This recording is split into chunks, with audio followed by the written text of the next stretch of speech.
Welcome आहे माझ्या YouTube चॅनलमध्ये. चला तर मस्तपैकी आपण ना इन्स्टंटवाले छोलेची भाजी बनवूयात ना.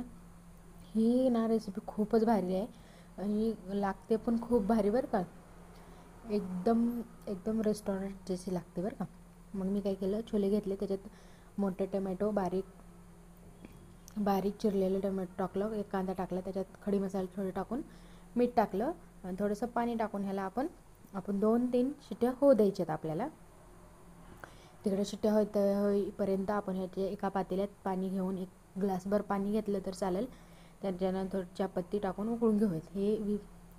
हे ना पुन्हा हे छोल्यात ना हे पाणी टाकून मिक्सपैकी ह्याला शिजू द्यायचं. त्याच्यात थोडंसं लाल पावडर आणि धना पावडर आणि छोले मसाला टाकून ह्याला मस्तपैकी शिजू द्यायचं.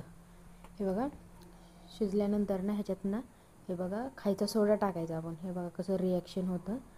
भ्यायचं नाही, रिॲक्शन हे छोले ना याच्यामुळे सॉफ्ट होतात. नंतर थोडीशी ग्रेव्ही आपल्याला जसे पाहिजे त्याच्याप्रमाणे ह्याचा गरम मसाला टाकून कसुरी मीठ टाकून मस्त हे करायचं. तडक्यासाठी तेल घेतलं, जिरी मोहरी टाकली, हळद आणि तेल टाकून ह्याच्यात मस्तपैकी तिखट टाकून हे केलं आहे आपण. ह्याला तडका दिला. एकदम एकदम भारी लागते बरं का. मी पहिल्यांदाच ट्राय केली होती ही रेसिपी. खरंच खूप भारी लागते बरं का. तुम्ही पण एकदा नक्की ही रेसिपी ट्राय करा. आणि आपण घाई गडबडीत राहतो आणि काहीतरी काम राहिलं की हे नको वाटतं छोले बनवायला. ही रेसिपी नक्की एकदा तुम्ही ट्राय करा. रेसिपी आवडेल नक्की एकदा